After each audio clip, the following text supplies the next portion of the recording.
Os cuento cómo he hecho mi bola Atlas, que más o menos pesa unos 40 kilos y me ha costado bastante. Lo primero que he hecho fue comprar los elementos, que son resina de poliéster, con su catalizador, que ahora veréis, para poder hacerla con un molde de fibra de vidrio, que es lo más complicado y guarro que he hecho nunca. Además de la resina, el poliéster y lo que estamos viendo aquí, que son las planchas de la propia fibra de vidrio, que es como una tela, necesitaremos también silicona en spray, una cubeta y rodillos para poder mojarlo todo, que se va a quedar prácticamente inservible, os recomiendo que sea barato, una mascarilla para poder respirar, porque son elementos muy tóxicos, y un balón.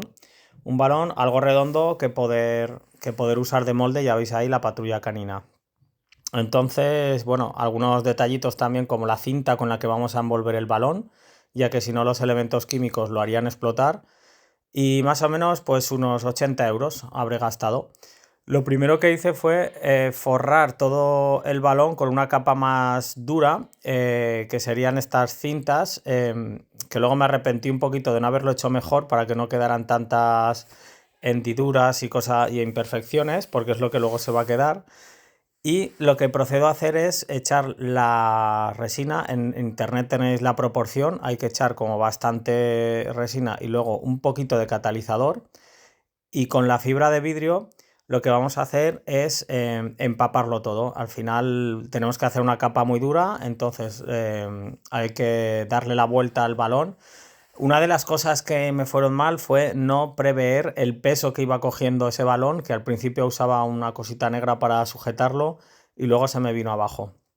Una vez todo bien impregnado, lo que hago es poner a piezas pequeñas, la fibra de vidrio, piezas pequeñas para que puedan em, hacer la forma circular, y lo que hice fue darle varias capas y varias vueltas, y luego por un lado y luego por el otro lado. Hay que tener en cuenta que estaba usando unos guantes de plástico que venían con el kit y se me deshicieron. Es un producto químico muy, muy asqueroso. Entonces os recomiendo usar unos guantes fuertes que luego seguramente no podáis volver a reutilizar, porque todo lo que toca ese líquido va a quedarse como una piedra. Entonces pues ponemos por un lado, ponemos por el otro y damos varias vueltas. Llega un momento que ya, como está tan impregnado, puedes ir pegando las pequeñas láminas y luego darles otra capa más hasta que se quede todo pues totalmente envuelto. Seguimos dándole.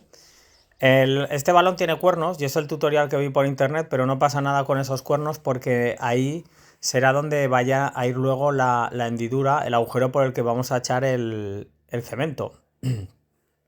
Más o menos en unas pocas horas lo tenemos todo bastante duro. Yo recomiendo, o lo que hice fue dejarlo un día entero y luego coger la amoladora para quitar algunas imperfecciones, algunos hilitos que habían quedado por ahí, algunas piezas, burbujas. Y ya, ¿por qué no? Nos quedamos con esa máquina para quitar los cuernos, hacer el agujero superior, y luego también tendremos que partir el balón, que en ese momento ya está como una piedra. Lo partiremos en dos para poder hacer el molde, para poder abrirlo una vez que esté lleno de cemento y la bola esté dentro, para poder abrirlo y separarlo. Efectivamente, al abrirlo se queda partido, el balón de dentro sale solo y ahí nos queda un caparazón súper duro. La parte de abajo está completa, la parte de arriba tiene un pequeño agujero que es por donde echaremos el cemento. Y veis que dará hacerle como los alerones laterales para poder poner los tornillos y usarlo como se ve en este vídeo, ¿no? Para poder tener una zona en la que poder enganchar las dos partes, que primero puse con pinzas y luego con un taladro fui haciendo agujeritos para poner unos tornillos con palometa, para que fuera más fácil de entrar y salir. Puse muchos, unos 15 o 20 o algo así, y una vez tenemos el balón ya cerrado, duro y compacto, lo que hacemos es echar la silicona en spray. Os recomiendo echarle a muerte porque es el fallo que he tenido yo y por el que no he podido recuperar el molde.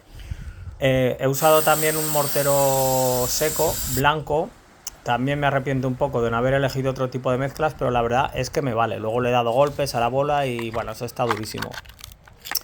Una vez seco, pasando varios días, no pude sacar el molde, no tuve manera de sacarlo sin intuir que iba a dañar ya el molde. Y entonces dije, pues bueno, ya que lo daño, pues lo reviento. No me quedó otra más que hacer unos cortecitos para que empezara a salir y la verdad es que no tuve que hacer mucho esfuerzo porque sí que le eché bastante silicona y acabó saliendo bastante fácil. Ya veis que una vez tenía un cortecito y un sitio por donde poder agarrar, el resto salió. Decidí no recuperar el molde para poder hacerlo mejor la segunda vez y ya veis que más o menos sale bastante fácil una vez está separado. A continuación cojo la herramienta para poder empezar a limar las imperfecciones que ya veis que el molde tiene por dentro. No es algo 100% liso, sino que se quedan esas rugosidades de las cintas, del globo, del producto químico. Y bueno, un poquito con darle por los sitios principales es suficiente para tener nuestra propia bola de 40 kilos. La pesé en la báscula. ¿Y qué podemos hacer con ella? Pues desde cargas a intentar overshoulder, a directamente hacer sentadillas o lo que os dé la real gana. La bola aguanta, la bola está bien. La hice de color blanquito, me arrepiento un poco, pero quién sabe si la acabaré pintando.